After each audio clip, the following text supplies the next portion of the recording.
Toi, chers amis internautes, nous reprenons cette émission spéciale à zéro suite à une attaque informatique qu'on a eue il y a quelques secondes qui nous a éjectés du direct. Donc, on espère que ça ira mieux. Donc, comme je l'ai dit plus tôt, cette émission sera consacrée entièrement à l'enlèvement de notre compatriote connu sous le nom de frère Rumvi à Lomé. Donc, nous avons avec nous l'ambassadeur Omar Aruna, nous avons le ministre Valentin Dianotin, nous avons la députée Afo Djobo et puis Monsieur Martin Rodriguez. Donc, on commence cette émission par la déclaration de Monsieur Omar Aruna. Merci, Monsieur Diossou. Rebonsoir alors à notre sœur, l'honorable Bafo Diabo, au ministre Dianotin et puis à Monsieur Martin Rodriguez. Pour forme de sécurité, pendant cette émission, si vous avez, par exemple, sur votre écran un bouton bleu où ça lui demande OK, ne cliquez pas sur le bouton bleu. Laissez tout se passer comme ça et puis jusqu'à la fin de l'émission. Merci beaucoup. Donc, ma déclaration. Déclaration d'indignation suite à l'enlèvement de frère Rumvi à Lomé. Nous exprimons notre profonde indignation et consternation face à l'enlèvement odieux du frère Rumvi de son vrai nom, Steve Amoussou, qui a eu lieu le lundi 12 août 2024 aux alentours de 22 heures dans le quartier d'Adi Dogomé à Lomé au Togo. Ce chroniqueur béninois en exil, connu pour être une voix forte de l'opposition béninoise, a été kidnappé en pleine rue alors qu'il rentrait chez lui après avoir fait des emplettes. Selon les témoignages recueillis, ce rapt a été perpétré par un groupe d'individus à bord d'un véhicule 4x4 Toyota 4Runner d'immatriculation béninoise. Un véhicule portant une plaque bleue, signalant qu'il s'agit d'un véhicule officiel béninois. Ce kidnapping, mené par des agents béninois en territoire togolais, constitue une grave violation du droit international et un affront direct à la souveraineté du Togo, pays frère et voisin. Loin d'être un simple acte criminel, il s'agit d'un enlèvement extraterritorial qui viole les principes fondamentaux du droit international et remet en cause la paix et la stabilité dans la région. Nous dénonçons fermement cette opération crapuleuse orchestrée par le gouvernement béninois sous la direction de Patrice Talon, dont les méthodes brutales d'intimidation n'ont de cesse de bafouer les droits humains les plus élémentaires. Cet acte inacceptable en territoire étranger démontre une fois de plus la dérive autoritaire du régime béninois, prêt à piétiner les règles internationales pour réduire au silence toute forme de dissidence. Nous appelons la communauté internationale et les organisations de défense des droits de l'homme à se mobiliser immédiatement pour assurer la sécurité du frère Rumvi et veiller à ce qu'il ne soit pas exécuté ou soumis à des traitements inhumains. Nous mettons en garde le gouvernement de Patrice Talon. Toute atteinte à l'intégrité physique du frère Rumvi aura des conséquences graves et ne restera pas impunie.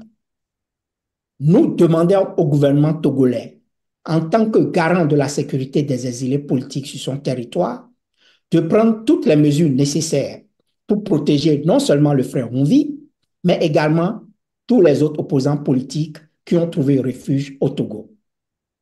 Il est impératif que le Togo affirme sa souveraineté face à cet acte d'agression extérieure, qu'il assure la protection de tous ceux qui fuient la répression politique au Bénin.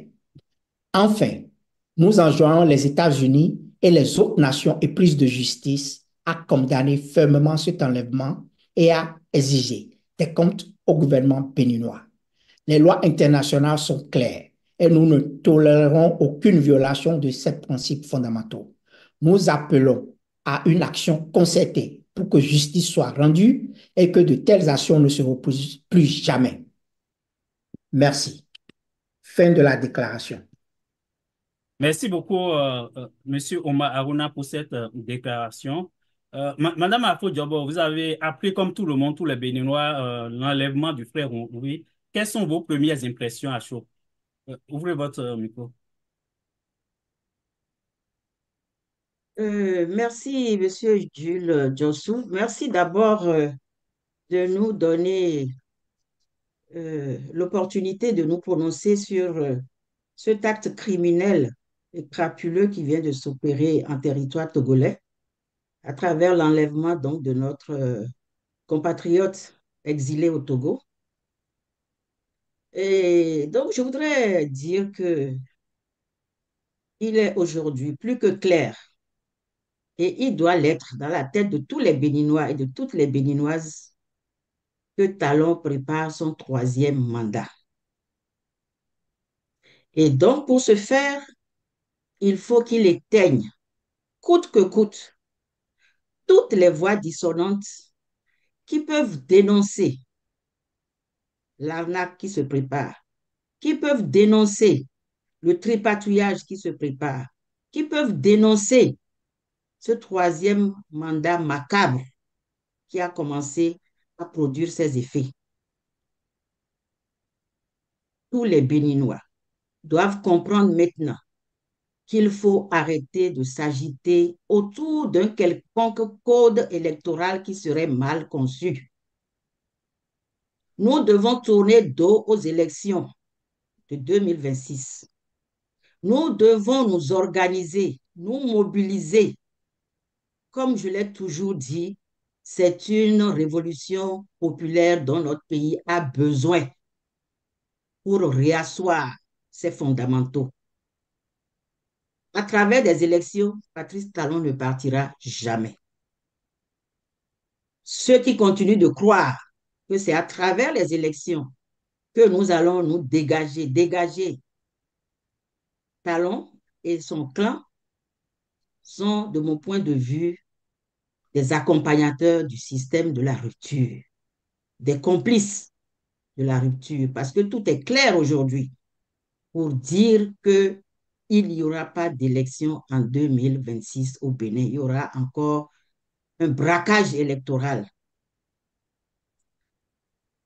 Pour revenir à l'enlèvement de notre compatriote en sol togolais, ce n'est pas la première fois. Moi, je voudrais vous dire que quand j'étais au Togo, le temps que j'ai passé là-bas avant de me rendre au Canada ici, Patrice Talon avait déjà commencé à envoyer des gens pour venir nous agresser ou nous enlever, comme ça a été fait pour le cas de Onvi. Moi, je n'avais jamais voulu venir aussi loin du Bénin.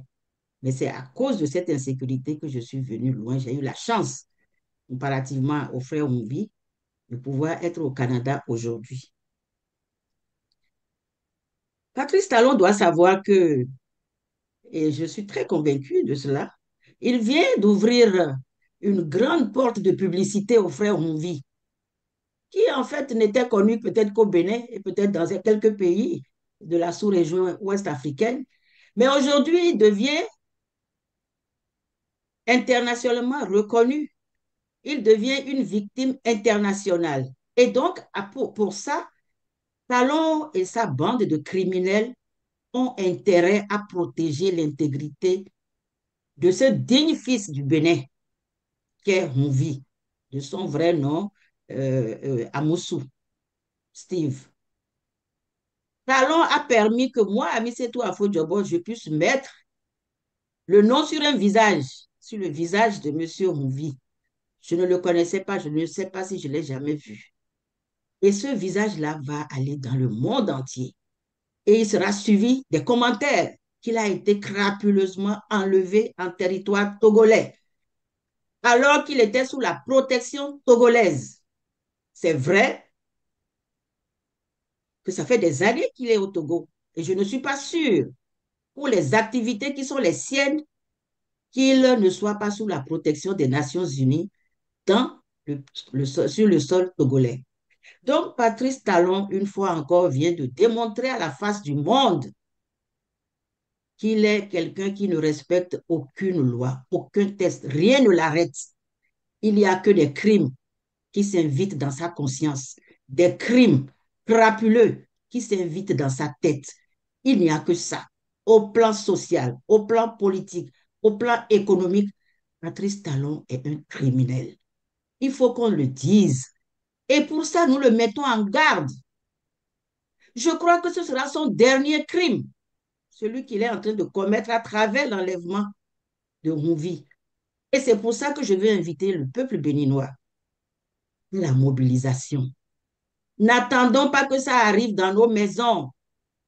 N'attendons pas que ça arrive à nos parents, à nos amis, tout le Bénin. Je parie que toutes les familles béninoises, y compris même ceux qui sont aujourd'hui les soutiens de Patrice Talon, ont goûté à la criminalité de Patrice Talon. Il est temps qu'on se lève pour dire non à l'arbitraire, pour dire non à ces enlèvements crapuleux.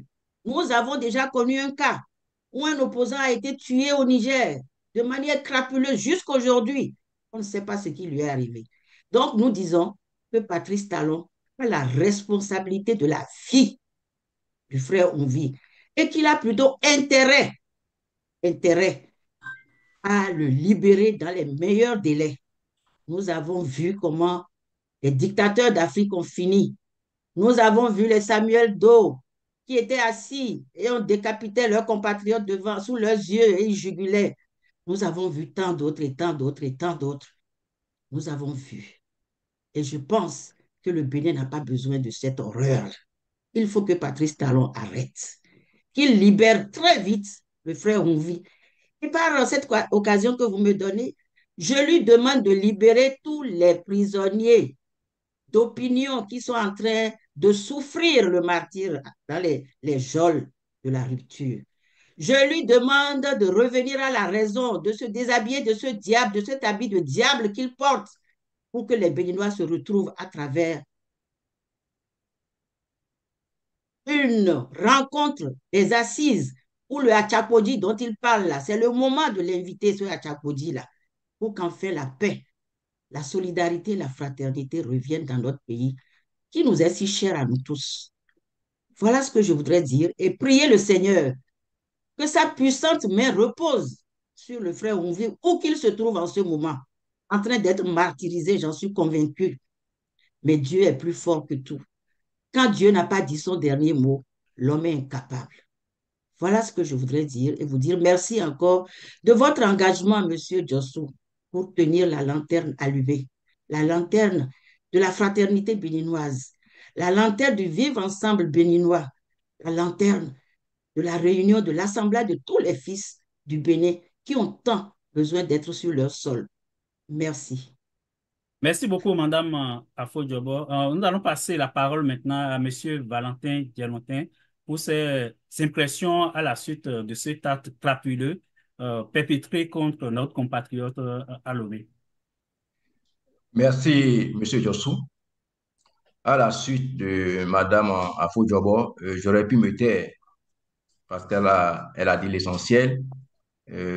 Après le communiqué que l'ambassadeur Aruna a lu, qui nous engage tous, et l'émission du président Rodriguez, je lui dis infiniment merci pour la diligence qu'il a faite et pour donner l'information à l'opinion nationale et internationale. Monsieur Jossou, infiniment merci. Vous êtes le patron de Via Africa. Vous faites beaucoup. Que le Seigneur vous bénisse. Avant de commenter l'événement, je voudrais dire au président Patrice Talon, à son gouvernement, à l'Assemblée nationale, à la police nationale, à l'armée nationale, que l'homme que nous sommes poussière, nous retournerons poussière. Les richesses matérielles, les vaines gloires, les titres pour lesquels on se permet d'éteindre des vies, de détruire des vies, de casser des vies, de s'arroger tout et tout dans le pays. Et on veut que tout se passe dans le silence. Tout ça va disparaître. Ce qui va rester, c'est leur nom.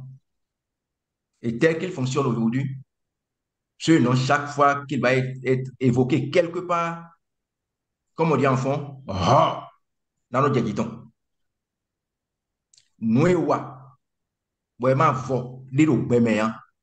C'est-à-dire, quel que soit ce que vous faites, il y a toujours une fin.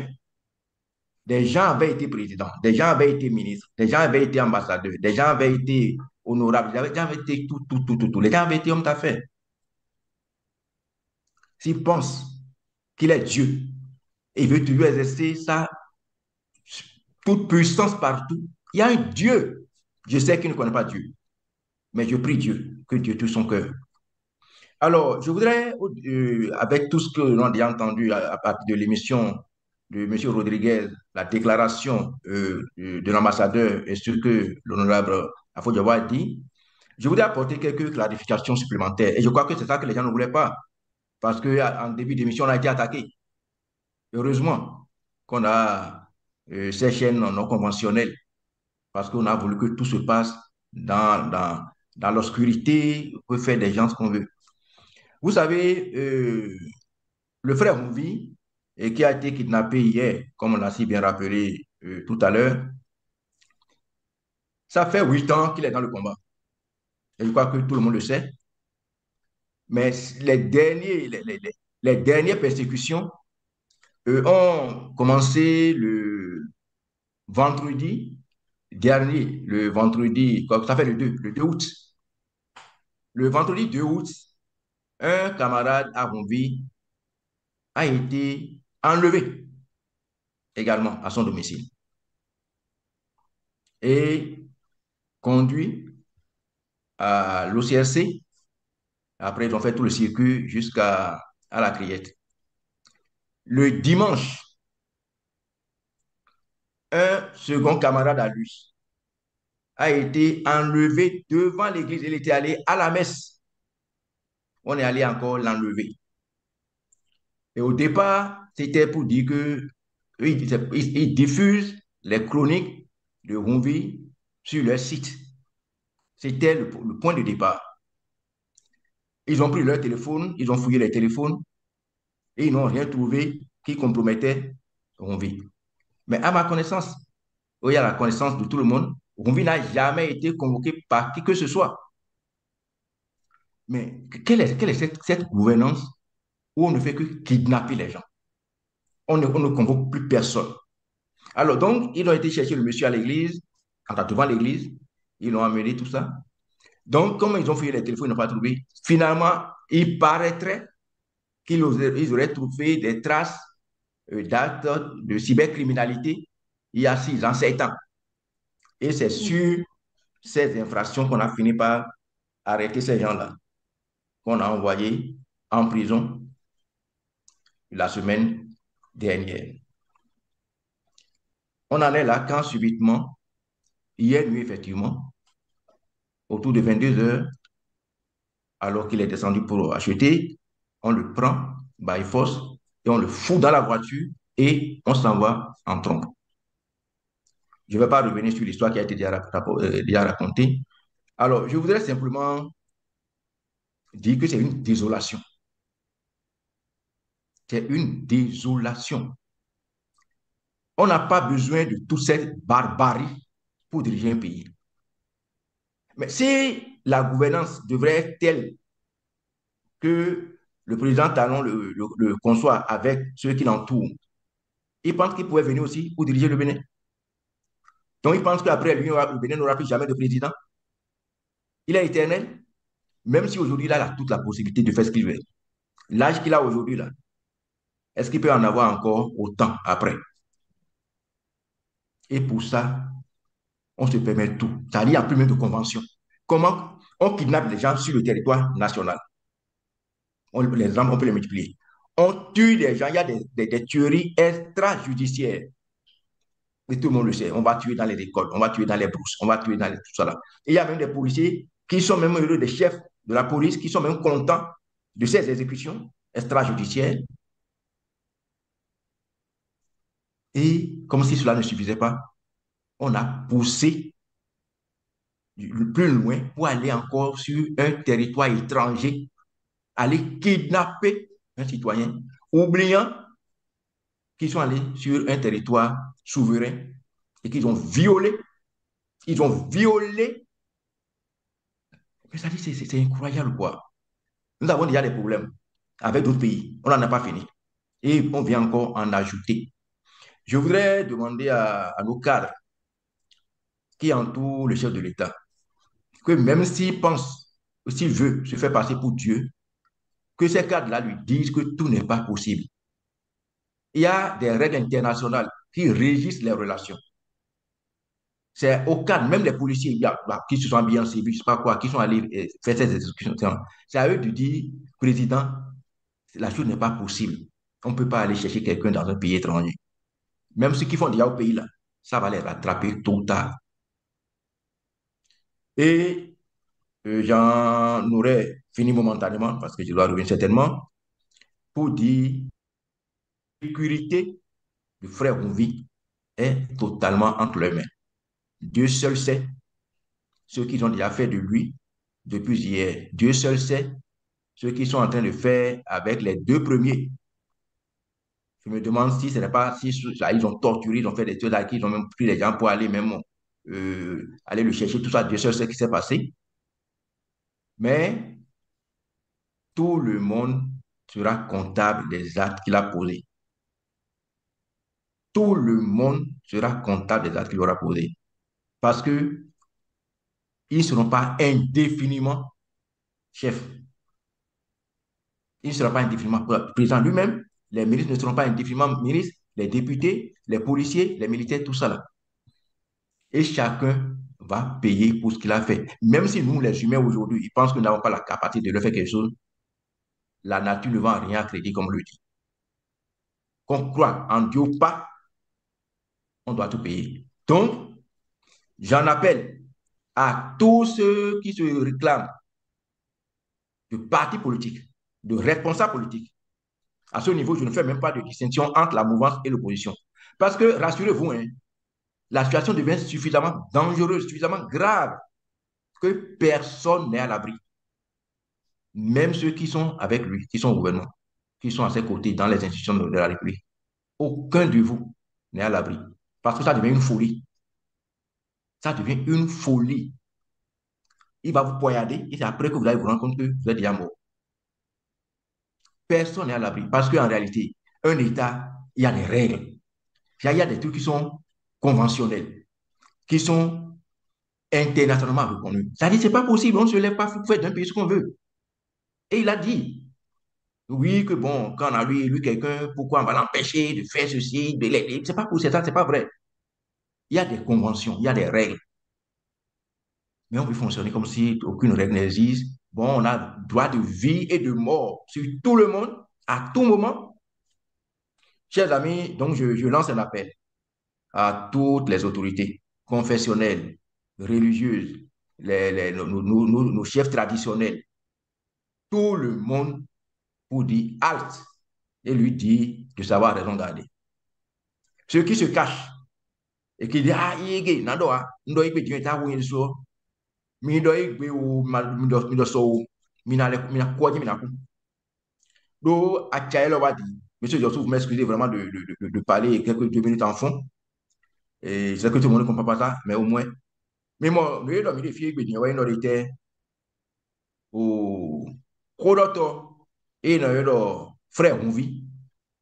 Bon, et non, bah, tiens, nous, mais, pour nous, mais les, et non, des dieux, oui, dieux. Et ouais, et le messin tout, mais, bon, il se canou, et non, plus moi.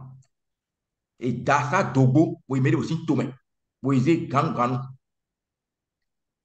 Bon, mais là, ambassadeur Aruna, mais là, Rodriguez, nous sisi miton afo jobo e o time le ingon bo nu be bo sesin kwe na we ndo nu no tin bibe me o as now we go suna de me video to e wuli o visin me no adokale do ko e di de ko tin do bene akru na be e di da me defu do ya we hosin ko to boy di da e de so le sort, jamais, grand mais il doit alors nous tout grand, ouais, pour tout grand les soupos, mais là, comme quand on va y aller, et ni ton odé, ni des couilles, wabo, et ma beau, et quand on pas, nous d'agouer nos plans grand, et nous bloquons bureau tout, mais, et ouais, c'est bon, mais, à cause tout grand, ouais, mais non, le kudu, ouais, Didio Gole, ouais, droit de l'homme Gole, ouais, mais Léo. Mais bien, non, mais non, comme non, on vit sin coyon, mais on va bien se bénir, ouais. Mais bi, ouais, doit, vu, mais des sortes de nos tomates d'oignon, il y a des gens qui ont attaqué, mais de quoi ça, d'autres tas de corps, moi. Donc, mais, oui, bon, beaucoup. Et vous même pas, ça, mais oui, une telle, mais mieux tomber dans le détail. Mais comme la Bible, oh, madame, au nez, là, et Madugo, mais, bon, j'ai oublié, vous dites, professeur, au Joël, mais, bon, j'ai dit, mais, mon coton, kaka je fite mi nano kuije bo me mo yo mano kuibo na patu ban pede du na fo mi jiro na fo bo gale mi kan to no di nu be ple mi de le bi yo bi na ko lu so mi lu kuna yem na de so ya vous n'allez pas mourir, vous n'allez pas emporter les maisons, vous n'allez pas emporter les voitures, vous n'allez pas emporter vos comptes en banque. La vie est sacrée, c'est consacré par la conscience, c'est consacré par tous les accords, tous les instruments juridiques internationaux.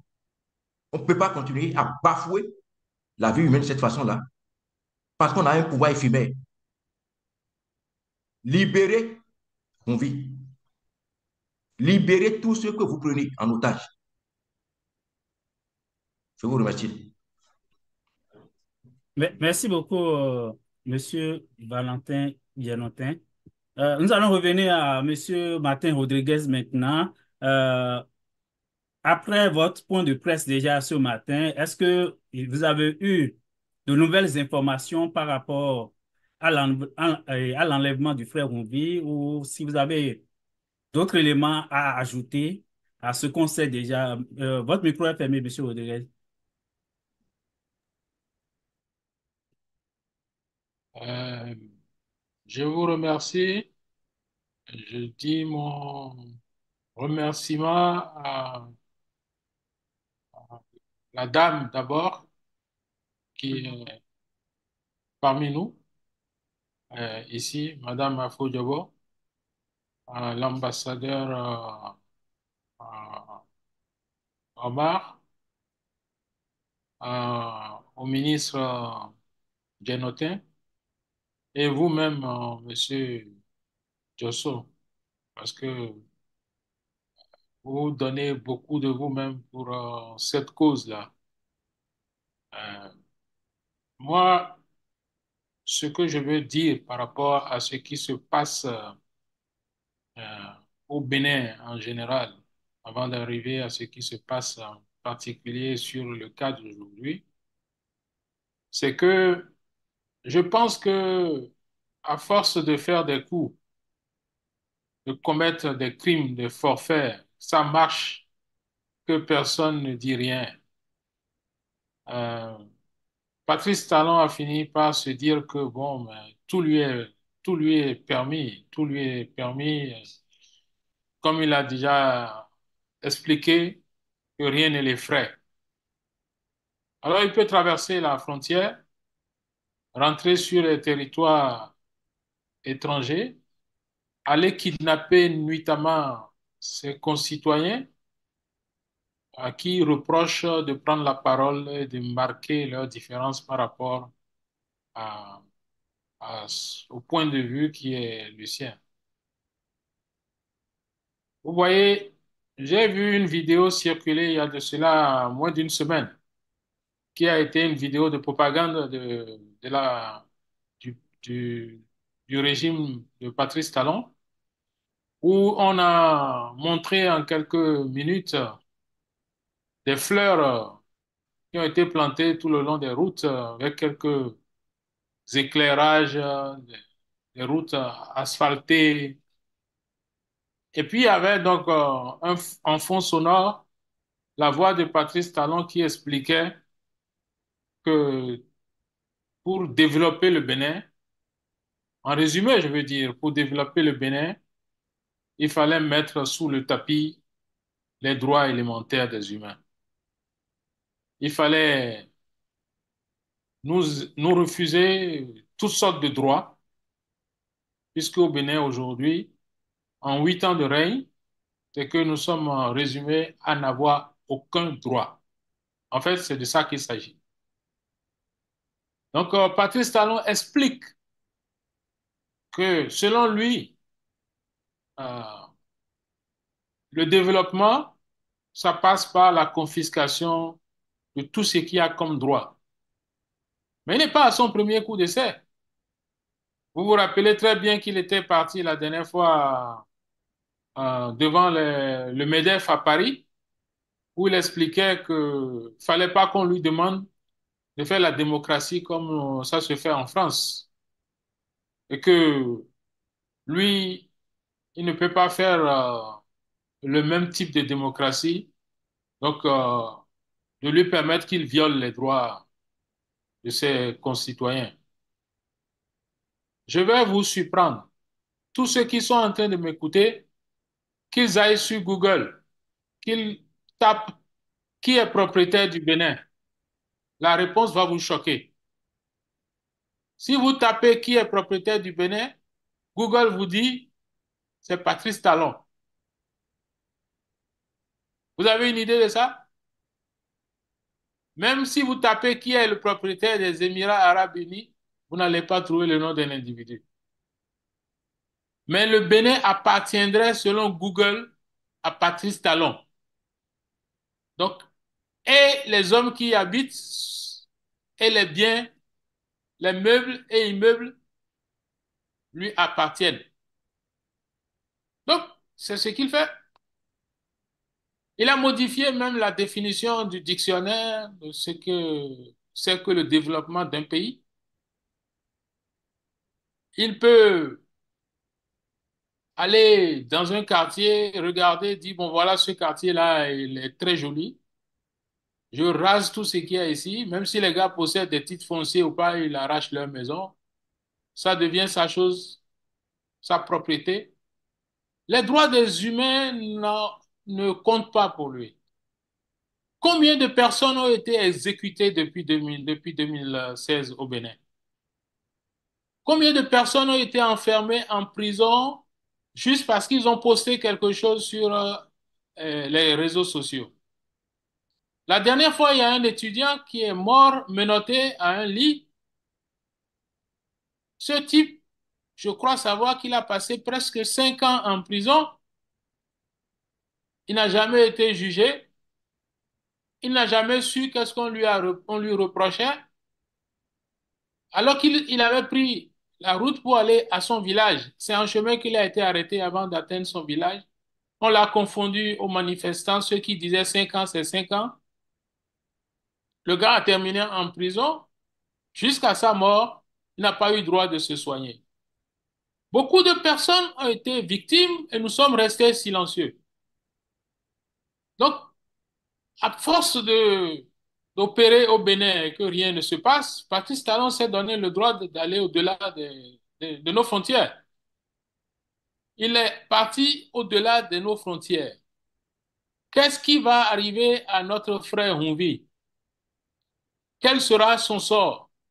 Ses autres compagnons qui avaient été arrêtés avant lui, c'est parmi eux que certains ont été torturés pour finir par aller montrer là où on pouvait l'arrêter.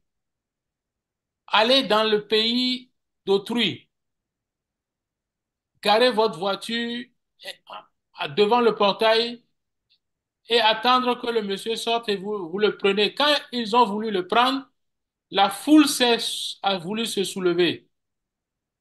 Mais ils étaient armés. Les gens ont pris peur.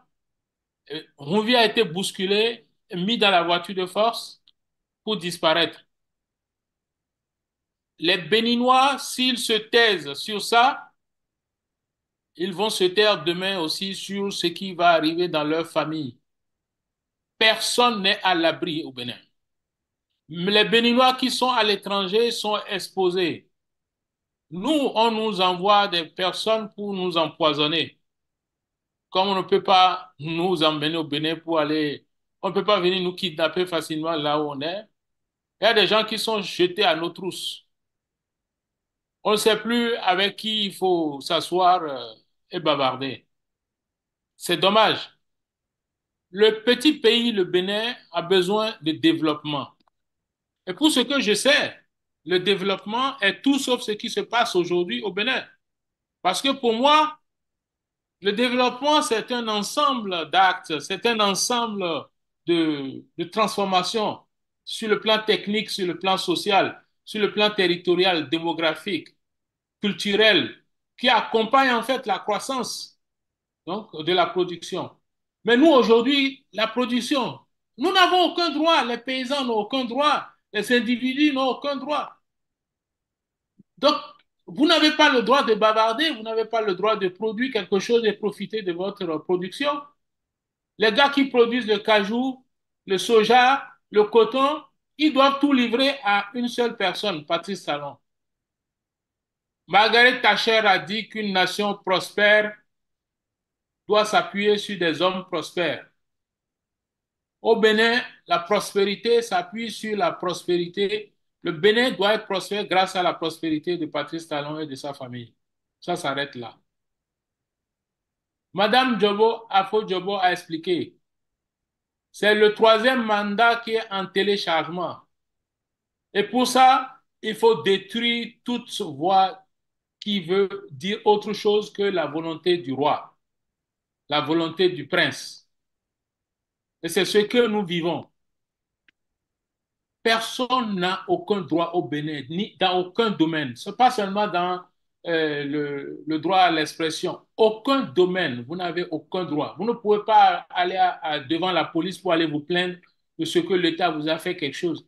Vous savez qu'il existe une loi au Bénin qui interdit aux juges de condamner l'État béninois depuis que Patrice Talon est là, non? Vous le savez? Je sais que beaucoup de gens ne le savent pas. Mais cette fois-ci, pour ce qui concerne Humbi, moi, pour ma petite personne, je vous promets, nous allons nous battre. Nous allons nous battre avec Patrice Talon, corps et âme, parce que on ne peut pas le laisser faire ça. S'il reproche quelque chose au frère Humbi, il doit le lui reprocher devant tout le monde, au vu aussi de tout le monde. Il voulait faire ça à huis clos, pour le faire disparaître comme ils ont fait disparaître beaucoup de victimes. On a beaucoup de victimes qu'on ne connaît pas. Il existe des fausses communes au Bénin. Nous savons où certains se trouvent. Ceux qui sont complices de Patrice Talon, il faut qu'ils s'apprêtent un jour à répondre de ça. Je ne veux pas monopoliser la parole pour ce que j'ai à dire. Il y a encore plus d'informations autour de Humbi, mais les personnes qui nous donnent les informations sont un peu en danger. Il faut aussi gérer l'information. Ce qui a été fait ce matin, c'était pour que le peuple soit au courant, l'opinion nationale et internationale soit au courant. Nous avons des démarches qui sont en cours pour rendre ce dossier international. Ça ne sera pas un dossier entre nous. Ça ne sera pas un dossier entre nous. On ne peut pas fuir Patrice Talon, quitter le Bénin et le fuir encore à l'étranger. Est-ce que vous savez que nous sommes les seuls au monde? Le noir, il va en Europe, il est victime de la ségrégation raciale, du racisme, de la xénophobie. Il va chez les Arabes, c'est la même chose. C'est même des fois pire. Il va aux États-Unis, il y a encore le racisme aux États-Unis. Aujourd'hui, pour se faire élire en France, il faut être contre l'étranger. Et l'Africain est victime de tout ça quand il sort du continent africain. Il retourne chez lui, en Afrique, il n'est pas à l'abri. C'est où nous allons appeler chez nous. L'Africain, c'est où il se trouve chez lui. C'est d'une tristesse à mourir. C'est d'une tristesse à mourir. Donc, le combat que nous devons mener, c'est un combat qui regarde tout le monde. Ça concerne tout le monde. C'est mon mot de la fin. Je vous remercie. Merci beaucoup, Monsieur Martin Rodriguez. Je voulais rappeler à nos internautes qui sont avec nous, ils sont quand même très nombreux. On a 80, près de 1000 personnes qui sont en direct actuellement avec nous. Je voulais leur rappeler qu'au début de l'émission, on a lancé une première émission, on a été attaqué, on a dû reprendre tout, reprendre du début. Et pour montrer à YouTube que ce qu'on fait, c'est du sérieux, je leur demande de partager ce direct. Et c'est ça qui montre à l'algorithme de YouTube que ce que nous faisons, c'est du sérieux et essayer de diffuser au maximum le direct, le live qu'on est en train de faire actuellement. Donc, je vais venir maintenant à l'ambassadeur Omar Harouna. On a vu, depuis 2016, on a vu l'enlèvement du professeur Joël Aïvo sous un pont. On a assisté à l'enlèvement de Madame Rekia Amadougou sur un pont. Donc, les enlèvements, on peut dire, c'est pas si nouveau au Bénin. Ce qui est nouveau pour le frère Rumvi, c'est ça, c'est passer à l'extérieur sur un sol étranger. Vous qui connaissez un peu les rouages euh, de la diplomatie internationale, est-ce que c'est possible qu'on aille arrêter, qu'une police nationale aille dans un pays étranger pour aller arrêter un de ses citoyens? Merci beaucoup, Monsieur Jossou. Cet acte est un acte crapuleux et qui est vraiment proscrit par toutes les lois internationales. Au-delà de ça, cet acte, parce que si vous avez des agents qui sont des agents armés et qui sont des agents d'un gouvernement étranger, qui vont faire une opération de sécuritaire, qui plus est un enlèvement de quelqu'un qui est supposé être sous la protection de ce gouvernement ou bien des instances internationales sur leur territoire, c'est pratiquement une déclaration de guerre. Ça peut être considéré comme une déclaration de guerre parce que c'est une agression armée sur un territoire étranger. Donc, et moi, je crois que c'est des actes de voyous. Et Patrice Talon, il est un voyou et il faut le traiter en tant que tel. Est-ce que vous voyez? Ce qui est sûr, ce qui est très sûr, ça n'intimide personne. S'il pense que c'est cela qui va faire que les gens vont se taire, donc il n'a rien vu. Moi, je crois que certaines personnes, des gens comme moi, on excelle dans l'adversité. Je vous le dis parce que ce qui est arrivé au frère Ouvi aurait pu m'arriver en début d'année.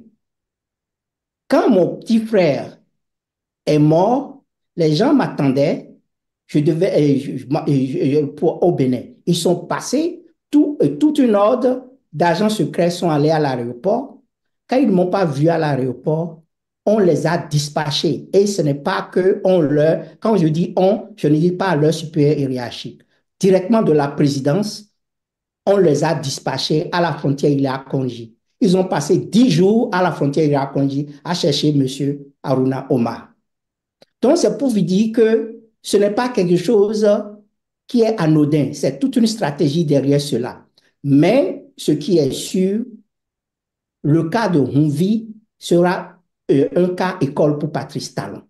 Et ce qui est sûr, M. Rodriguez l'a déjà dit, les instances internationales sont à pied d'œuvre sur ça. Et nous, on ne va pas baisser les bras. Comme je disais tout à l'heure, c'est crapuleux. Et il faut que ces agents qui font le travail n'ont qu'à comprendre qu'ils n'ont pas de protection juridique. Ils n'ont aucune protection juridique.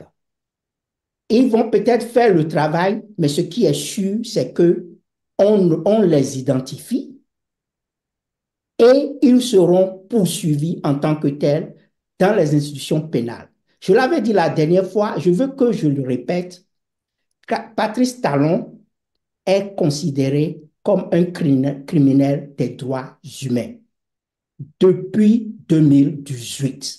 Il le sait très bien. Et son dossier est en observation à la CPI. Il le sait très bien.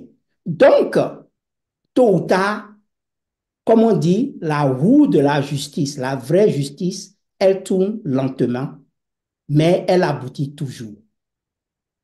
On a vu Samuel Doe, qui a été tué, malgré qu'il a été tué, on a vu comment il s'appelle, c'est Prince, il est en prison. son successeur, il est en prison. La Sierra Leone, le Libéria, tous ces criminels de guerre, après leur pouvoir, ils sont restés en prison. Et jusqu'à aujourd'hui, on a poursuivi certains. Jusqu'à aujourd'hui. Donc, ou bien la mort va le rattraper, ou bien la prison va le rattraper. Il n'a que ces deux options. Il peut sauter, il peut aller, il n'a que ces deux options. De toute façon, moi, ce que j'aimerais dire aux responsables, quand je dis responsables, aux leaders de l'opposition de notre pays et à tous les leaders politiques dans le pays, si votre combat est d'aller aux élections, vous faites fausse route. Le combat de tous les Béninois, c'est de pouvoir éjecter Manu Militari, ce dictateur, de la tête de notre pays. Et pourquoi? On est déjà attaqué dans le nord du pays par les terroristes. Il est en belligérance avec le Niger. Il est en belligérance avec le Nigeria. Il est en belligérance avec le Togo. Son seul voisin avec qui il n'a pas de problème, c'est l'océan Atlantique. Dans ces conditions, est-ce qu'on peut vivre dans un pays où tous les voisins vous en veulent à cause d'un seul homme? Je n'ai pas beaucoup de choses à dire, mais je peux lui dire que l'opposition que nous formons ici et partout dans le monde, nous, c'est dans l'adversité qu'on excelle. Donc, comme on dit en anglais, bring it on. Merci. Merci beaucoup, Monsieur Omar Aruna. OK, on va faire comme un dernier tour de table, mais vraiment rapide, sous forme d'appel ou bien quel message vous voulez faire passer à l'opinion euh, aux Béninois, aussi bien de l'intérieur qu'aux Béninois de la diaspora. Donc, un message, mais de façon ramassée. On va commencer par Madame Afo Diogo. Merci à tous, vous tous, mes chers frères, mes chers combattants, camarades de lutte, une lutte qui se corse de plus en plus, malheureusement. Je voudrais simplement proposer que nous ne nous arrêtions pas à cette émission. Nous sommes dans une organisation. Il faut que cette organisation se saisisse de cet enlèvement crapuleux en terre togolaise pour saisir officiellement les autorités togolaises pour avoir leur version des faits. Parce que si vous êtes connecté comme moi, il y a déjà les chiens d'attaque du criminel qui sont en train de nous servir des versions à dormir debout. Et donc, pour avoir la vraie version, parce que nous savons que nous ne l'aurons jamais de la rupture, il faudrait que on puisse de manière officielle saisir les autorités togolaises pour savoir la vérité. L'autre chose, cet enlèvement crapuleux du frère Humvi nous relance dans l'assassinat crapuleux de M. Badarou au Niger. De la même façon que nous allons saisir les autorités togolaises, il nous faut à présent saisir les autorités nigériennes. Parce que le peuple béninois veut savoir comment M. Badarou a été assassiné dans sa maison alors qu'il était un exilé, même s'il n'était pas en ce moment protégé par la Convention des Nations Unies pour les réfugiés, il était quand même en exil. Et si ça a été fait comme ça a été fait, et que jusque-là, personne ne sait comment ça a été fait, je crois que c'est l'occasion qui nous est donnée maintenant de pouvoir connaître la vérité pour que plus jamais ça n'arrive. Parce qu'aucun de nous n'est à l'abri. Comme l'a dit Martin, on vous persécute chez vous, vous allez vous mettre à l'abri dans un autre pays, on vous suit jusque-là. pour venir vous prendre, comme ça a été le cas de Rouvi, pour vous tuer, comme ça a été le cas de Badarou, je crois que la question devient préoccupante et sérieuse et que tous les Béninois amoureux du Bénin qui veulent vraiment voir rétablir le Bénin dans ses droits, tous doivent se donner la main pour que nous puissions vraiment aboutir à connaître la vérité sur tout ce qui se passe avec ce régime. Merci et encore merci pour la mobilisation et que tous ceux qui nous écoutent se sentent concernés par ce combat. Il n'est pas seulement le combat des hommes politiques. Et d'ailleurs, nous devons sortir de cette histoire d'hommes politiques. C'est un combat citoyen. Notre combat est un combat citoyen et donc il en appelle à tous et à toutes. Merci. Merci beaucoup, Madame Afo-Dioba. Monsieur Djanotin, vous pouvez prendre la parole maintenant pour un appel ou bien pour en même temps votre mot de fin.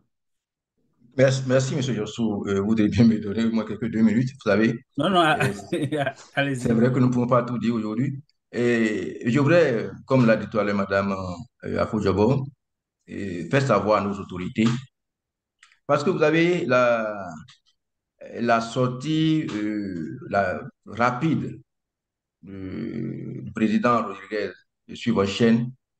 Ça a été, je continue de saluer ça, parce qu'en réalité, vous voyez, c'est inhabituel. Souvent, notre régime, lorsqu'ils arrivent à mettre la main sur un opposant, il y a des journaux qui se mettent en même temps à diffuser. Je suis sûr que ils sont embarrassés en n'ayant pas donné l'information parce que ils vont dire comment? Ils vont dire qu'ils sont allés le chercher sur un territoire étranger. Certainement ils étaient en train donc, de chercher à comment contourner quand l'information est partie. Et c'est pour ça ils voulaient même arrêter cette émission, tout ça là. Mais il faut qu'ils sachent que les autorités togolaises sont déjà quand même informées, hein. Ils sont informés. Et M. Rodriguez l'a dit, il y a des choses que nous ne pouvons pas déballer tout le temps, ici. Mais ce n'est pas la peine s'ils sont dans cette disposition pour mentir, tout ça là. Il vaut mieux qu'ils cherchent d'autres formules pour mentir. Et je voudrais aussi rappeler et dire encore que personne n'est vraiment à l'abri. C'est ceux qui jouent à ces petits jeux-là. Tout à l'heure, maintenant, je vais parler donc des questions d'élection. Parce qu'effectivement, aujourd'hui, tout le monde a pris la tête dans les élections. C'est ça, bon, c'est les questions de positionnement, c'est les questions de ci, ça. C'est-à-dire que vous voulez aller aux élections et gagner quelle élection dans cette condition-là? Si le monsieur a un an, parce que les législatives communales, c'est en janvier 2026. Donc, bientôt, un an et demi maximum. Et s'il veut vraiment descendre, il va continuer à poser les actes qu'il pose là. Et ça ne dit rien à personne. Les gens sont grisés. Ça dit, c'est incroyable, quoi. Les gens sont grisés. Et j'avais expliqué plusieurs fois comment même, à partir de du code là, il va même régler le problème de certains même avant échéance. Mais certains pensent que non, ça il faut faire son jeu, pas être à l'abri, bon, nous, on est déjà là, même si, bon, on peut être quelques-uns à être dans le système, ça nous va, tout ça là. Ce que vous ne voulez pas perdre aujourd'hui, vous allez le perdre demain. La lutte doit être collective pour que nous puissions sauver le pays. C'est vrai, Rodrigue l'a dit tout à l'heure. Beaucoup de gens nous appellent pour dire attention, faites attention à vous. Ils veulent même envoyer des gens pour aller vous tuer là où vous êtes. On est informé de tout. C'est que ceux qui sont au pays, sont à ses côtés, sont aussi des parents, sont aussi des amis, sont des gens qui avaient servi sous nous. Tout ça là. Donc, nous ne pouvons pas tellement craindre la mort et refuser de dormir. Et ce que nous ne faisons rien contre le gouvernement, nous ne faisons rien contre Parti Talon. Nous disons quelque chose pour le bien-être de tout le monde. Et ça n'a pas commencé aujourd'hui. Ce que l'ambassadeur a vécu, il a dit, ou pour l'enterrement de son frère, on a envoyé des gens. Mais écoutez, quand moi, je l'ai dit, contrairement à ce que les gens racontent, moi, je n'ai jamais fait le Bénin pour l'exil. Avant mon voyage, ça, je le dis. On a fait une réunion du FCBE. Chez le président Yaïbouni, j'ai informé tout le monde que je voyageais. J'ai informé les camarades à l'Assemblée. Mais est-ce que vous savez ce qui s'est passé? Quand je suis venu, ils sont allés déposer la convocation chez moi. Ils ont envoyé des dizaines de policiers aux frontières du Togo qui ont passé des semaines. Bon, pour ne pas créer des problèmes à un collègue. Et un ancien ministre passait et voulait aller prendre son vol à Lomé. Et il a vu plein de policiers. Et un policier du Nord, c'est parce que le ministre dont je parle, il est du Nord. Il a rejoint le régime d'une manière ou d'une autre. Un policier l'a approché pour dire, ah, il dit, mais qu'est-ce que vous faites? Il faut rester si nombreux. Il dit, ah oui, on nous a dépêchés et pour surveiller l'entrée du ministre Genotin. Ça fait déjà des semaines. Dites à votre collègue le ministre là, il n'a qu'à rentrer pour que nous le prenne, on dit de l'amener vif ou mort. Vous voyez, donc c'est des gens qui sont déjà habitués à ça. Vous voyez, ceux qui pensent qu'ils sont à l'abri, regardez hein, tout ce qu'on a appris dont on a parlé là. Quelle catégorie socio-professionnelle, quel statut n'a pas été déjà encore broyé dans ce système? Je ne parle pas les anciens présidents. Le président Soglo, son épouse, le président Yaiboni, ont été gazés à Dantopa, toujours pour la question d'élection. J'étais avec eux, hein. J'ai été gazé aussi. Il ne faut pas que tu vous étiez oublies ça. dedans? C'est que les Ah Béninois bon, oublient tu n'as pas vu les images? J'étais à tellement côté de vite. maman. Ah voilà. Ont été gazés, deux anciens présidents, plus la doyenne d'âge, ont été gazés à Dantopa. Le président Yaiboni, on l'a enfermé chez lui-même pendant 52 jours. Des députés, nous là, on a levé notre immunité. On ne connaît même, les gens ne connaissent même pas ce thème-là. On a levé notre immunité. Mais avant ça, le député à Tao, qui l'a rejoint, lui, on n'a même pas encore levé son immunité quand on l'a tapé, on l'a bastonné devant les magistrats au tribunal. C'est au Bénin, hein. Des ministres qui étaient avec lui qui sont sortis. Les magistrats qu'on a lui. Des militaires. Vous avez jamais entendu ça? Des militaires, on les a, je crois, plus d'un millier, on les a envoyés à la retraite forcée. Et retraite forcée maintenant c'est arrivé. Donc, c'est-à-dire, il n'y a pas celui-là, il n'y a pas cette catégorie. Donc, ceux qui se leurrent en disant que oui, bon, ça fait leur problème, nous on est là. Vous serez tous broyés. Ou on a un salut collectif et lui-même, Talon, il va bien vivre après le pouvoir dans son pays, mais il va répondre bien sûr de tout ce qu'il a fait. Ou bien nous allons tous mourir, un à un, mais moi, je sais que je ne mourrai pas, je vivrai pour raconter les merveilles de mon Dieu. Chers amis, peuple béninois, assumons-nous. Amen, amen, amen, amen. Ah Nous oui, allons nous tous allons vivre. vivre. Nous Amen, allons vivre amen, pour raconter amen. les merveilles de Dieu. Donc, j'invite tout le monde, tous ceux qui, à un niveau où ils se trouvent, il n'y en a que quelques-uns. Dans le pays, même les journalistes, il n'y en a que quelques-uns. Les politiques, il y a quelques-uns. Donc, les gens choisissent l'équilibrisme, tout ça là. Bon, je vais. Ça dit, mais ça va durer combien de temps? Mais si nous étions dans un État réellement démocratique, tout le monde serait. Mais comment on peut, même on vit dans papa là, on lui en veut pourquoi? Nous-mêmes là, on nous en veut pourquoi? Quel est ce pays où on ne peut pas parler? Lui, talent là. C'est pas lui qui finançait les gens avant pour faire les grèves? C'est pas lui qui finançait les radios, télévisions, tout ça là. Et puis, les radios Tokpa, tous les matins, il y a des émissions. Radio Canal 3, il y a des émissions. Sur les théâtres, il y a tout ça là. Et ça, le gêne aussi tant aujourd'hui là. Ce que nous disons là, en quoi ça l'empêche de travailler? Et on brime un peu, on veut que tout le monde se taise. Hein? Mais je me demande à zone était bon, me demande quoi. Vraiment, bon, je ne veux pas abuser de votre temps, mais franchement, ceux qui se taisent là, qui sachent que il faut arrêter. Mais comme les camarades l'ont dit tout à l'heure, nous n'allons pas nous taire sur le dossier de Rumbi. Nous allons continuer à parler. Ces menaces, les gens qu'on nous envoie pour dire oui, on va vous tuer, on va faire ci, on va faire ça, tout là. Même si nous on meurt aujourd'hui, on va mourir demain. Ça dit tout, il va mourir. Il n'est pas Dieu. Même les policiers, les zélés, les directeurs qui disent, mais oui, bon, c'est quand j'aurai arrêté mon vie que je vais accomplir ma. On est informé de tout. Les gens, on est informé de tout. Vous allez finir, il y a des gens qui ont été directeurs de ci, de ça, de police, directeurs de BEF, de ci, tout ça avant vous. Il y en a qui sont vieux aujourd'hui. Ils sont malheureux parce qu'il y a des maladies. Nous sommes des humains. C'est-à-dire, la déchéance va arriver, quel que soit ce que vous faites, vous êtes là. Et il y a des choses que l'argent ne règle pas. C'est la vie que nous avons menée. C'est ça qui va nous suivre. Merci. Merci beaucoup, Monsieur Dialontin. Monsieur, Pardon, Jules. oui, Pardon, un instant, j'avais oublié. ok, Et allez-y. vous avez dit qu'on a arrêté deux camarades de Ronvi, un le 2 et un le 4. Vous avez, c'est même ça fait rire. Tout à l'heure, quand il disait ça, je souriais, quoi. Pour dire qu'ils n'ont plus de droit.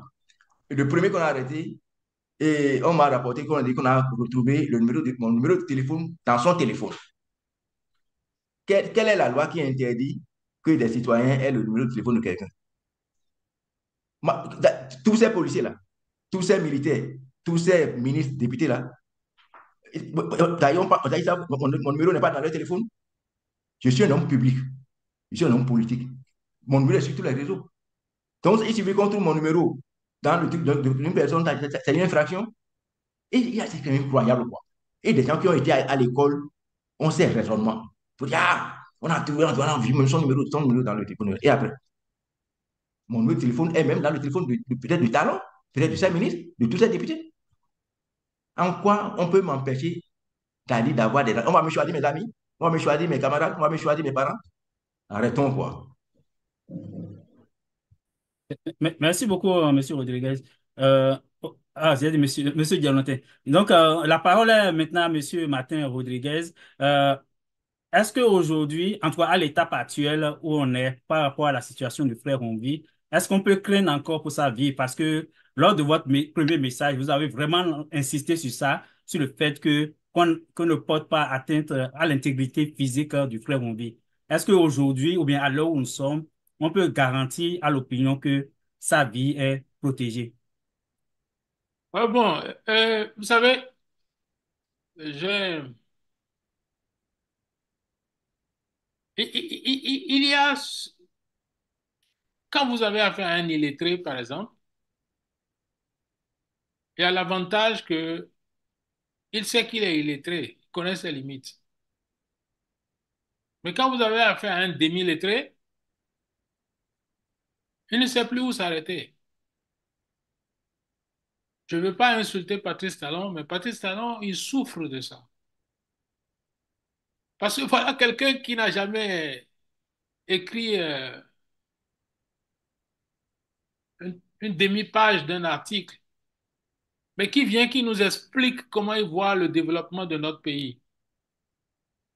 Et que pour que lui il puisse mettre sa notion de développement qu'il a dans sa tête, qu'il puisse mettre ça en pratique, il faut qu'il viole tout le monde. Il viole tout le monde. J'ai déjà dit dans plusieurs de mes sorties, que tuer aujourd'hui au Bénin est devenu quelque chose de banal. Tuer est devenu banal. Quand moi j'étais enfant au Bénin, lorsque on dit d'un parent à toi que qu'il est voleur, c'est quand tu sors, tu as honte à sa place. Aujourd'hui, nous avons poussé le vice jusqu'au niveau où des jeunes se promènent et revendiquent d'être des gay men. C'est à ce niveau de déconfiture morale que nous sommes arrivés.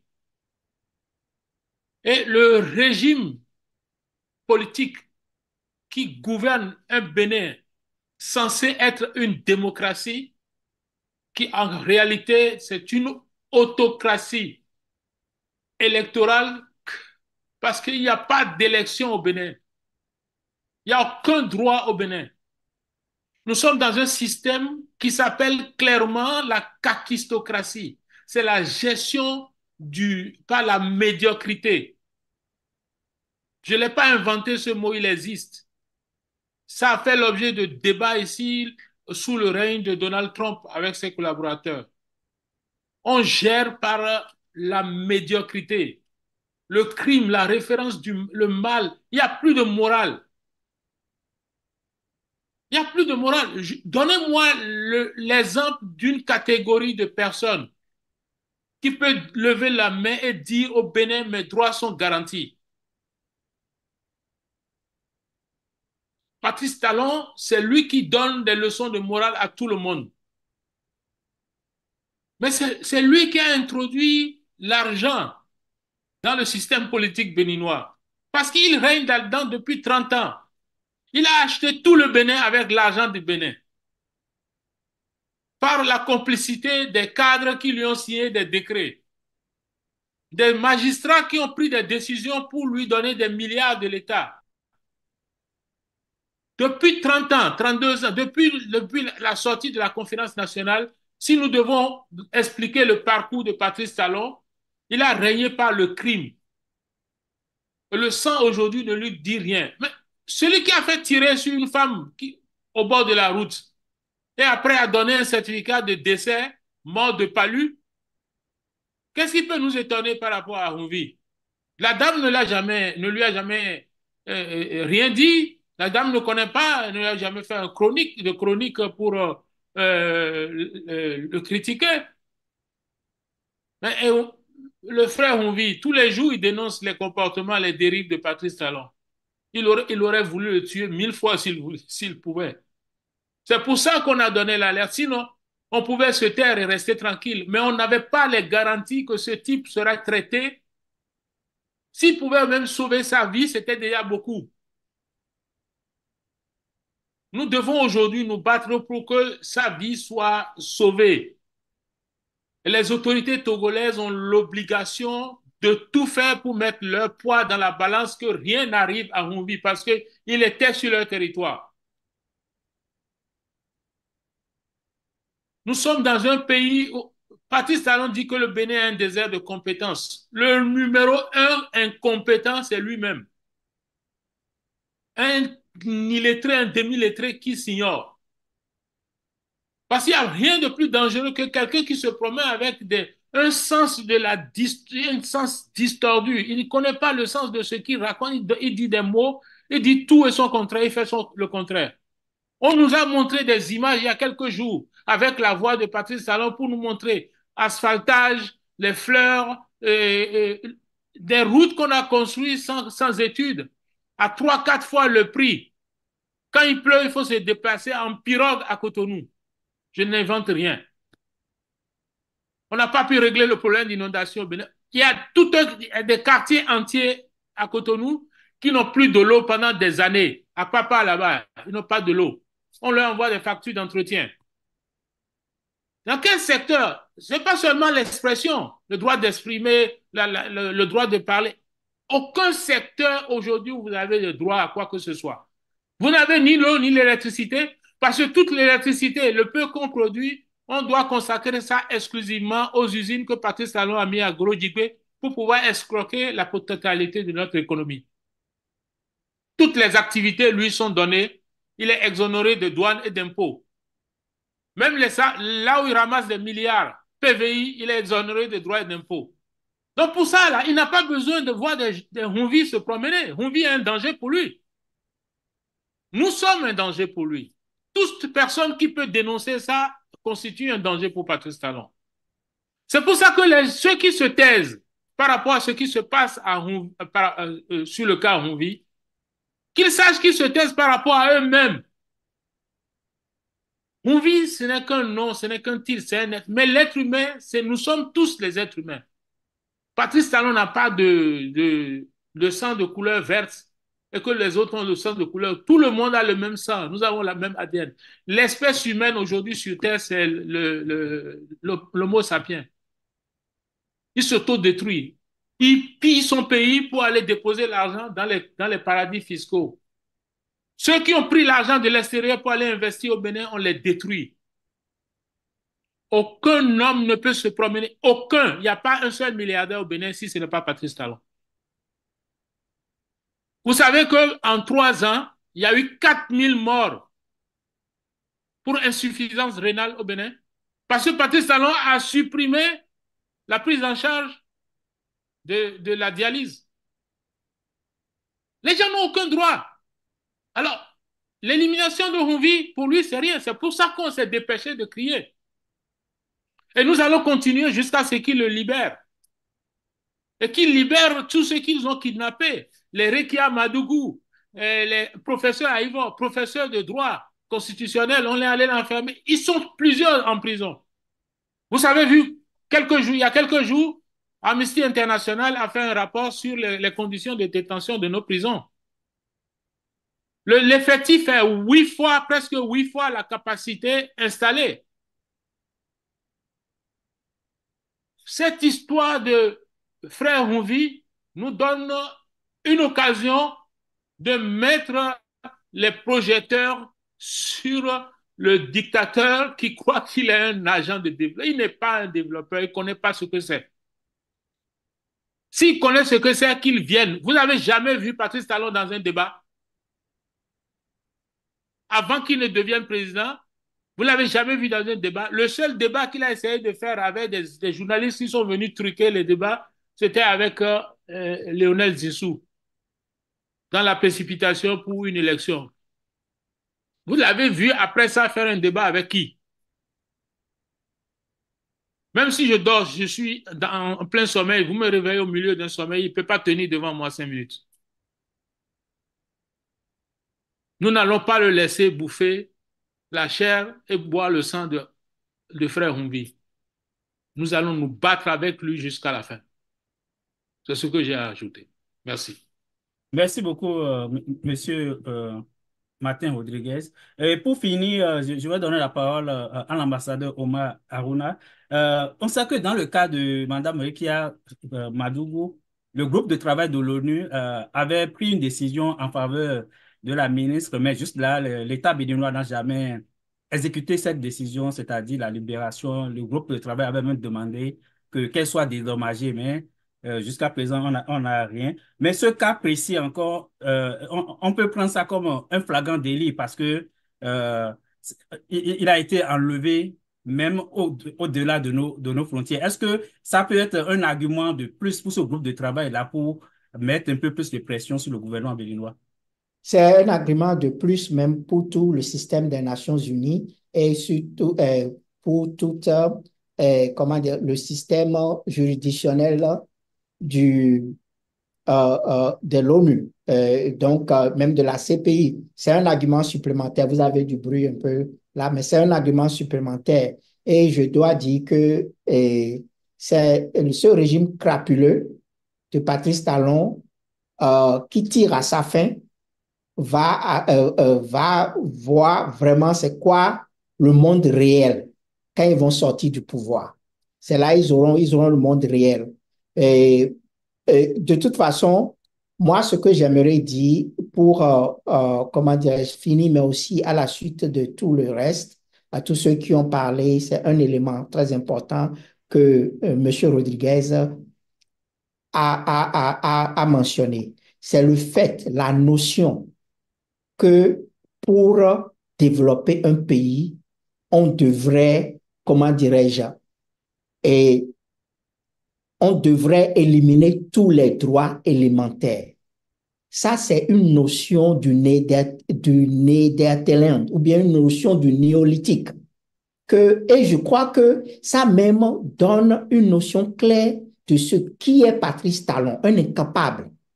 Parce que si vous êtes aussi fort, vous pouvez développer un pays, vous mettez une femme en prison. Donc, vous avez peur de la femme au point où, si elle est juste, le seul fait qu'elle existe fait que vous ne pouvez pas développer le pays. Vous mettez un professeur, un intellectuel en prison. Le seul fait qu'il existe, qu'il soit dans la nature en train de respirer l'air, ça vous empêche de développer le pays. Tous les politiciens, les hommes d'affaires, comme M. Rodriguez, vous les sortez du pays, le seul fait qu'ils existent en tant qu'hommes d'affaires et qu'ils respirent, ça vous empêche de pouvoir développer. Donc, ça veut dire que si quelqu'un existe et qu'il peut respirer un peu d'air, vous êtes aussi fragile au point où vous ne pouvez rien faire. Vous faites quoi à la tête d'un pays? Donc, moi, c'est ce que je vois, c'est-à-dire que c'est parce qu'il est incapable, comme on dit chez nous là, je ne sais pas quoi dire, mais si vous devez mettre les gens en prison pour pouvoir réussir, ça veut dire que vous n'avez rien fait, vous ne pouvez rien faire. Donc, c'est tout ce que moi je peux dire. Il n'y a plus grand-chose à dire, mais il faut que les Béninois comprennent qu'il est temps qu'on se lève tous et qu'on le sorte du pays. Et il va venir vivre les îles pour voir comment c'est. Quand il était en exil, il a demandé pardon à Yahi Boni pour rentrer, non? Donc, il sait. Il est passé chez Abdou Diouf, il est passé chez, comment dirais-je, comment il s'appelle? C'est Ouattara pour demander pardon, non? Il n'a pas demandé pardon à Reka Madougou qui l'a aidé pour rentrer au pays. C'est la même personne qui l'a mise en prison. Comme on dit chez nous, là, à Totono, il y a vu mitoine, à Totono, ouais. Merci beaucoup.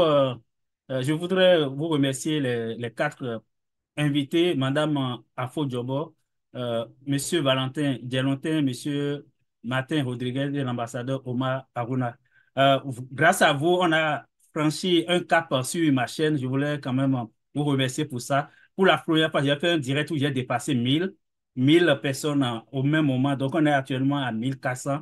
Donc, c'est un plateau qui était très relevé, puis grâce à ça, à votre présence. Et aussi l'émission de ce matin avec... On peut gagner ma- un peu d'argent avec ça. Il faut leur dire d'être fidèle à ta chaîne, hein, parce que ça va être toujours du chaos, Exactement, chaos comme c'est ça. là où je voulais en venir, de continuer à Voilà, nous ça va être toujours soutenir. comme ça. Elle sera animée Oui, comme ça. De bons exactement, de débats continuer, constructifs. oui, à nous soutenir, à partager nos émissions. Monsieur Valentin, votre micro était fermé. Je pensais que vous nous disiez quelque chose, mais... Non, non, ça dit, mais ça dit, au moins, ça fait chaud au cœur, quoi. Ça, vous voyez, et puis ça pour que vous n'est pas n'importe qui. Exactement, cela veut dire que le sujet est tellement important et les Béninois veulent savoir ce qui se passe vraiment avec notre compatriote, même si tout le monde ne partageait pas cette prise de position, mais comme on le dit, je ne suis pas d'accord avec toi, mais je ferai tout pour que tu aies le droit de continuer à le dire. C'est ça avec ça qu'on devrait construire notre pays, pas avec des chasses aux hommes ou bien à l'homme, aller chercher des compatriotes un peu partout aux quatre coins du pays parce qu'on pense que ces compatriotes vous jettent. Donc, je voudrais vous Mais remercier. Oui, je dis pour les faire taire de exactement. force. Hmm. Au-delà du cas de Rumbi, on a aussi La vérité, c'est comme la fumée, hein. Vous fermez ça la finit porte, par, elle oui. trouve toujours un passage. Elle est Ok, comme ça. ok. On ne va pas Il ne faut oublier pas taire aussi la vérité. Monsieur Rémi Nyambako, qu'on Mhm. a subtilement, on l'a fait taire aussi en Mhm. renvoyant encore son procès. Et comme ça, Mhm. on laisse l'épée de Damoclès sur sa tête, Sur sa donc il ne tête. peut plus prendre la parole et s'exprimer sur la situation du pays. Donc, je voulais vous remercier. Là, c'est une situation qui est très critique. C'est sûr qu'on va organiser d'autres débats, peut-être même dans la semaine, pour continuer par attirer l'attention des Béninois à l'intérieur, mais aussi l'opinion internationale sur ce qui se passe au Bénin et sur ce cas précis qui va quand même mettre un peu plus de lumière sur ce qu'on vit depuis 2016 avec Patrice Talon. Donc, merci à tous. Donc, on se donne rendez-vous très prochainement. Donc, dans ce piège-là qu'on est, les gens qui le suivent sont en réalité le piège. Parce que Talon, il est déjà ce qu'il est. On sait déjà ses limites. On sait déjà comment il fonctionne. C'est ceux qui le suivent qui sont le problème. Parce qu'ils ne savent même pas là où ils sont. Ils suivent quelqu'un qu'ils ne connaissent pas. Ils ne savent pas. Et chaque jour, ils découvrent Talon, au fait. Parce qu'ils ont passé leur temps à se taire sur les méfaits de Talon. Les méfaits du Talon sont nombreux, sont immenses. Il y a encore des gens en prison, des professeurs, qui ont juste prononcé la morale et qui se sont retrouvés en prison. C'est déjà largement suffisant. Et tous ceux-là, ils se sont tus, pensant qu'il y aura une brèche. Or, Talon ne laissera aucune brèche. Aucune brèche, aucune concession. C'est pour ça que je redis ici que le mal se combat et sans concession. Le mal, c'est à combattre. Il y a deux choses au Bénin aujourd'hui. Il y a Talon qui est le pôle du mal et les Béninois qui doivent choisir le camp du bien. Et quand c'est ça, l'énergie suffit. On n'a même pas besoin de sortir les armes. Il faut suffoquer Talon avec la détermination et que chacun se lève dans son coin pour dire jamais. La démocratie est plus importante que les marchés construits. La démocratie, c'est ça qui va permettre l'éclosion de vos enfants, l'intelligence de vos enfants. La démocratie, c'est ça qui va permettre que votre enfant, vous êtes né dans un village, vous n'avez jamais vu la ville, et c'est votre enfant qui va devenir président. Mais dans le système que Talon a mis en place, c'est lui qui va regarder la télé pour voir un jour votre enfant en train de parler, ça va lui plaire, il va dire viens, je vais te donner pause. C'est un système purement royal. Le système royal ne va pas sélectionner les têtes, les génies. C'est un système d'assouvissement, un système d'assujettissement complet. C'est plus même que la royauté. Ce que Talon est en train de créer. Et moi, je l'ai compris depuis. Vous avez dit qu'il ne partira jamais du pouvoir. Au pire des cas, il va nommer quelqu'un, il va continuer à nommer. Il veut faire ça au Niger. Il voulait faire ça au Niger. C'est pour ça que les Tchiani ont fait un coup d'État à Bazoum. Il voulait faire ça au Niger parce qu'il pensait avoir maîtrisé le système au Bénin. Il a été déchu depuis 2017-2018. quand les députés qu'il a nommés depuis Paris en 2015, ces députés-là se sont retournés contre lui en 2017. Il a dit 2017-2018, c'est là où il a commencé son jeu. C'est à partir de 2017-2018 là qu'il a dit, qu'il a fini par dire qu'il avisera.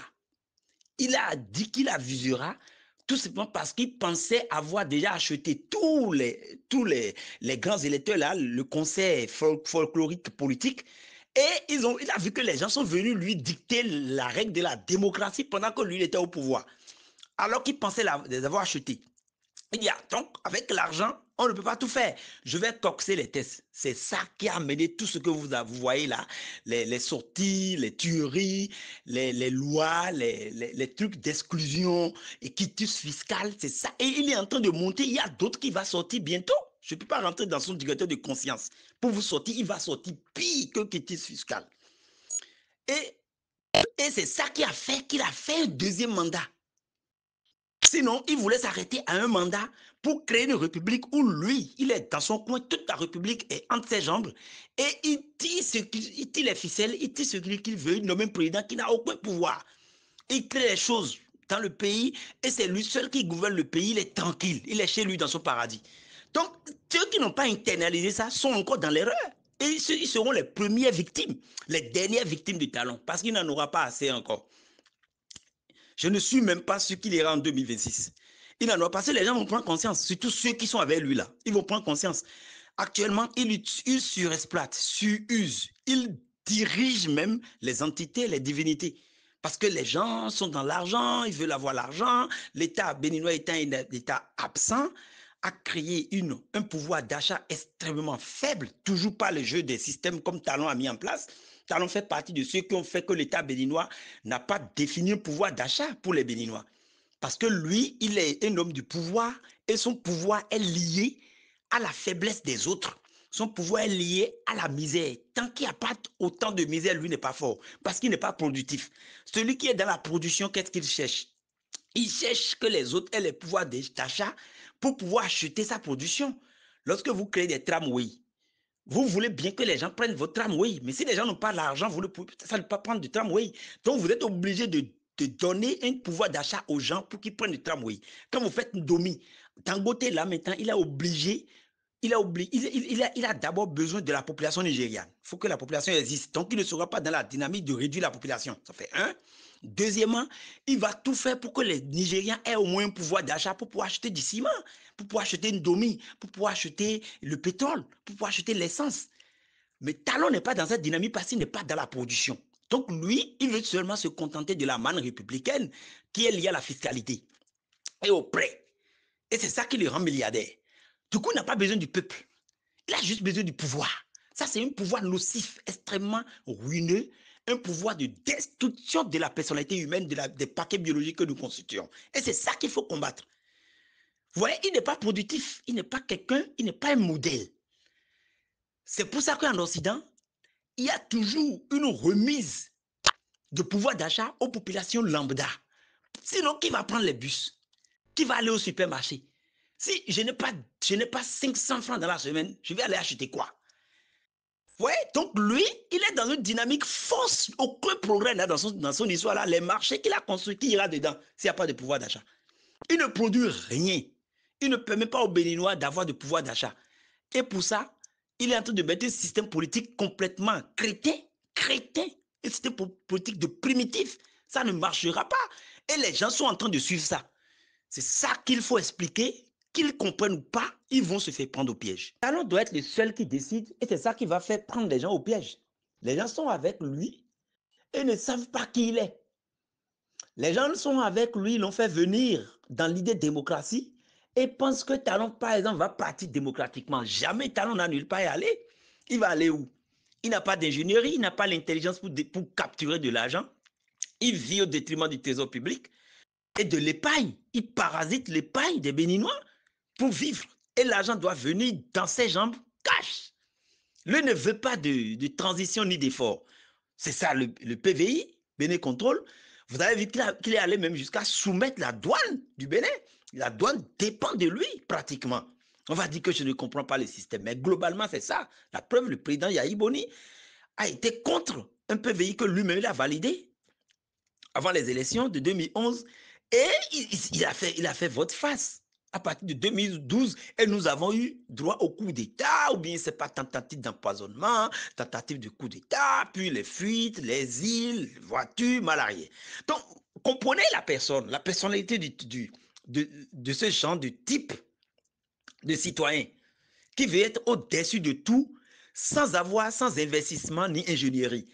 Il veut juste être le meilleur sans effort.